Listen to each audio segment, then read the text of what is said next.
Hola, ¿qué tal? Bien, ahora nos toca hablar de la concepción del cuerpo en la Grecia antigua y en Roma, que además muchas de esas concepciones pasaron como herencia a la época cristiana, de la que hablaremos posteriormente. Entonces, empezando con el caso de Grecia. Si nos fijamos bien en la cultura griega tenía una gran adoración por el cuerpo humano.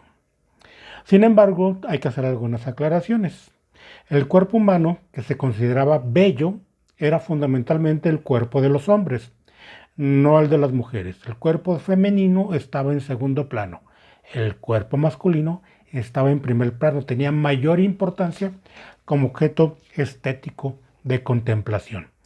Por eso los griegos desarrollaron los famosos Juegos Olímpicos, puesto que era una forma de cultivar el cuerpo. Y las mujeres no tenían ningún derecho a participar en los Juegos Olímpicos, puesto que no se consideraba que era necesario que cultivaran su belleza corporal. Esto lo podemos ver en el caso de las famosas estatuas griegas, que tienen excelentes proporciones anatómicas cuando han sido esculpidas, pero si nos fijamos bien, veremos que la mayoría de las estatuas griegas son fundamentalmente de hombres reales, no solamente dioses, sino de hombres, Ulises, Pericles, Homero, qué sé yo. Y cuando vemos las estatuas de las mujeres, veremos que casi no hay mujeres reales representadas.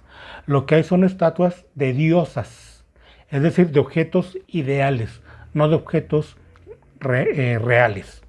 Estos objetos ideales, las mujeres idealizadas, podían ser bellas, pero no necesariamente ocurría igual en el caso de las mujeres reales.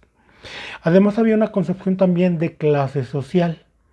Quienes eran invitados a cultivar su cuerpo era la clase aristocrática, mientras que el resto de los ciudadanos no gozaban del mismo derecho. Quienes podían ser ciudadanos en la polis griega eran los aristócratas, los hombres, única y exclusivamente. Las mujeres estaban excluidas de la discusión pública de los asuntos políticos de la ciudad, no tenían derechos y carecían, por supuesto, de muchos otros privilegios que gozaba la clase masculina de los hombres dirigentes. Tampoco los esclavos tenían ningún derecho, ni los extraños, los extranjeros de la ciudad griega, ni muchos otros ciudadanos o gentes que habitaban más bien la ciudad. No eran ciudadanos, no tenían plenos derechos. Entonces era fundamentalmente una sociedad muy jerárquica, donde solamente los hombres podían tener estos privilegios dentro de la clase aristocrática. Además del cuerpo, consideraban que la mente estaba profundamente unida al cuerpo humano. Por eso cultivaban también el cultivo de la mente como una cualidad bella. Por eso la filosofía se desarrolló tanto en la Grecia antigua. Y por eso hay tantos famosos filósofos griegos, debido a que cultivaban tanto el cuerpo como la mente. Y en este caso particular, la filosofía. Y otras disciplinas como la retórica, la poesía, etcétera. Además, en esta concepción del cuerpo, para ellos el cuerpo, la representación del cuerpo desnudo, no era algo que fuera vergonzante. Muy por el contrario, era algo sobre lo cual se podían sentir orgullosos. De forma tal que los griegos, por eso representaban sus estatuas de hombres desnudos, porque era algo de orgullo, materia de orgullo. Y tenían unas fiestas en particular donde rendían culto al falo.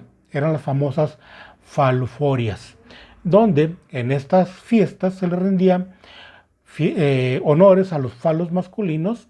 Se hacían grandes esculturas de falos que se llevaban en procesión a través de toda la ciudad.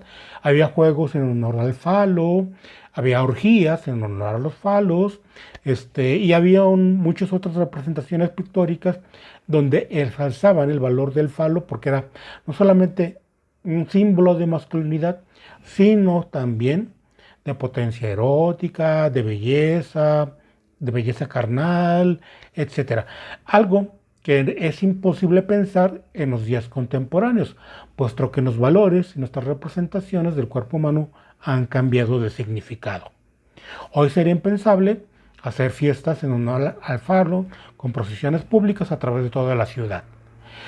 También podemos encontrar, por otra parte, que en la Grecia antigua la gente, los hombres por supuesto sobre todo, proporcionados, jóvenes y demás, podían andar por la ciudad desnudos y nadie les decía nada, puesto que era un motivo de orgullo. Hoy por el contrario, si andamos desnudos por la ciudad, inmediatamente llega la policía y nos remite a la cárcel por faltas a la moral. Vean ustedes cómo han cambiado los valores de entonces para acá. Otro aspecto que debemos señalar es también que para ellos era muy importante vivir la vida, gozar de los placeres de la vida.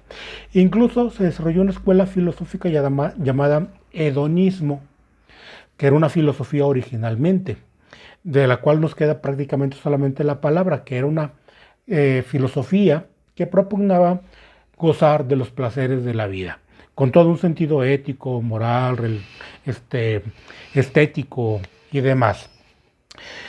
Y también podemos ver, por otra parte, cómo en la cultura griega estaba muy unido esta idea de, del cuerpo unido al cosmos, lo cual está representado hasta nuestros días por los famosos signos del zodiaco. De forma tal que cuando conocemos a una persona, a veces, por sacar plática y por conocerla mejor a esa persona, le preguntamos los signos del zodiaco. Y cuando nos responde que es Tauro, Leo, Virgo, Géminis, lo que sea, sacamos una serie de deducciones y decimos, tú eres así, tú eres asá, tú eres de tal manera, etc.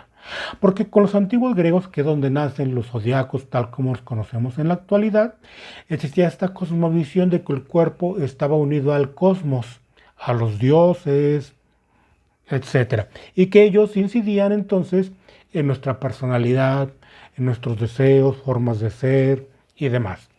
Por otra parte también estaba el concepto de la medicina, que era muy importante y que también hemos heredado nosotros en muchos sentidos, pero también se ha modificado, que lo veremos un poco más adelante. Por ejemplo, hubo dos grandes médicos en la antigüedad, Galeno e Hipócrates. Todavía a los médicos en la edad contemporánea les llamamos galeno, como un mote afectuoso, como un sinónimo. Y cuando los médicos se gradúan, hacen el juramento hipocrático, que viene de Hipócrates. Porque la medicina griega fue muy avanzada para su época, pero también tenía una serie de errores. Por ejemplo, para ellos, que consideraban el cuerpo humano como algo bello, estaba prohibido abrir el cuerpo humano para explorarlo. Podías abrirlo para curarlo, pero no para explorarlo. En el sentido de que los médicos de la antigüedad en Grecia y en Roma practicaban con puercos, porque se considera que anatómicamente hablando, el puerco, las entrañas del puerco son muy semejantes a las del hombre, a diferencia de otros animales. Por ejemplo, la vaca tiene 4 estómagos, nosotros tenemos solamente uno. Y así de forma sucesiva, de forma tal que el puerco, los cerdos, eran anatómicamente muy parecidos a los seres humanos. Y era con ellos donde se practicaba la medicina y donde los médicos aprendían muchos de los conocimientos que tenían sobre el cuerpo humano. Y esta concepción de la medicina aristotélica perduró durante muchísimos siglos, hasta bien entrada la Edad Media y hasta el Renacimiento, hasta el siglo XV de nuestra era. Hablaremos un poco más de esto cuando hablemos de la historia del cuerpo humano en la Edad Media.